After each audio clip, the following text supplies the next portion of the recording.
Hey everybody, welcome to this edition of Telemazing. Today we're going to be doing the 3-view of The Catch. We've got Cody, we got Subhash, and Kristen here. We're going to break this down, and let's start off, first off, before I even went into this show, when I saw the previews for it, I actually was kind of excited for it. I like a little cat and mouse type show, and something that wasn't, but I was hoping it wasn't cookie cutter Shonda Rhimes, where it's like every other show. I was hoping it was like, give me a cat and mouse game that's actually fun and not these cliche flashback type stuff with 9,000 twists. Yeah, which is what we got. And why I wasn't excited for the show when it first. When I saw it was coming, I was like, oh no.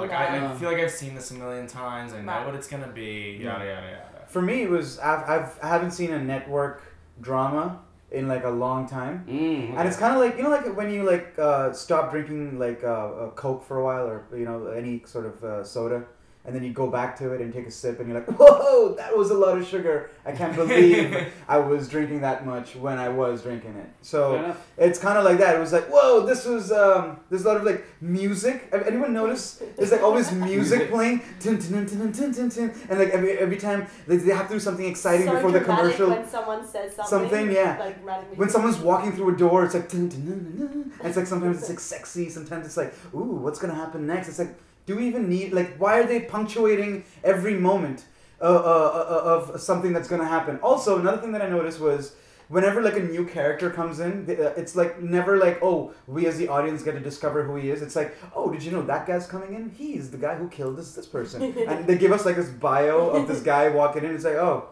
why are you spoon-feeding us? This is not the way to tell a story. By the end of episode 1, I was like, it's just another ABC show. But then at the end of episode 3, I did grow with the cast and with the plot, and actually felt closer with the con man and what he was trying to do, and then the other people I really don't care about. I kind of like the whole group. I found that the first episode, I thought it was all very predictable, and that was my only issue with it, but I felt by the third episode, I was like, okay, I'll go along with this ride. The only issue I have with the con man storyline is sometimes instead of con artists, they can feel just like professional pickpocketers, and I'm like, oh, I feel like there's got to be a cooler way to get that thing instead of just pickpocketing. They pickpocket a lot. Yeah, it's like, whoa. How did she not feel the wristwatch coming off her wrist? When I watched the end of the first episode, I was like, I don't know if I want to watch another 2 episodes. I was kind of just whatever.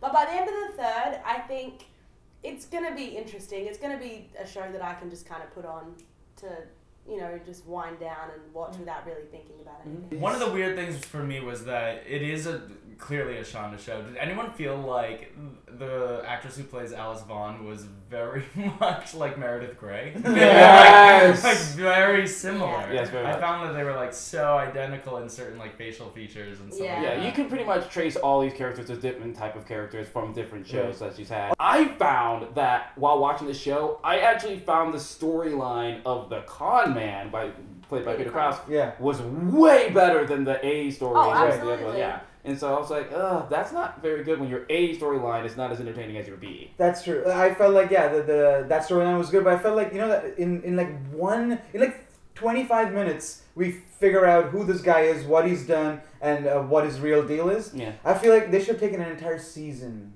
I would have liked to. I thought like keep doing that. Keep like, you know, like he's engaged to her, and like it's kind of like Mr. and Mrs. Smith a little bit. Like, you don't know, and just like, missing each other. And like one knows more than the other. And I felt like they could have just prolonged that until like the final episode of the season where she finds out the truth, and then you know, she has this complete breakdown, and then we as the audience are with her because we went through the journey with her. But just her breaking down the first 20 minutes of the show, it's like, oh, I feel I can't really empathize, but I kind of can. It wasn't as big of an impact. And they do it through a series of flashbacks. And it's like, woo, boring. It's like, which is fine. If I do agree, actually, you raised an interesting point. I think that like the first 3 episodes is already a whole story arc in itself. Like, you find out that he's a con man without giving too much away. You know, the story develops and she figures it out, and then she already has one-upped him like one time. That really could have been a whole season's worth of stuff. But it in does 3 episodes. Bring an interesting thing to her character that like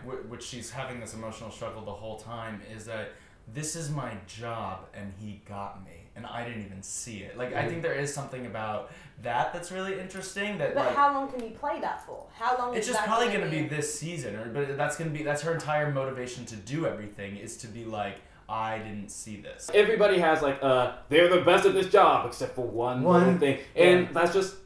Again, when you first hear of this premise, you're like, it's made by Shonda Rhimes, it's going to be on Thursday nights, you know exactly what you're getting. And so when you walk in there, it's like, we already know, like, he's going to be the con man. So what I find interesting in the show is more of, okay, the aftermath of that. If he still really loves her, what do you do as a con man? Do you flirt with it in the sense of, like, trying to go back, in which he tries to do, or and you also have this commitment with other people. I find his story completely interesting, and while you're right, like, it's fast and it's kind of spoon-fed, it's kind of like, I actually am curious, like, what he would actually do. I have no care for the main character, because she's just, like, falling to pieces while still doing other people's cases that I don't even care about. When she was, like, looking for the diamonds and the canoe and the kayak, and I kind of like her little side investigation I stories. hate that. I hate the procedural element of it. It's gross. I'm okay with it, but I know that you need it because people will, might miss an episode and they're like, oh, what happened? Get away with murder.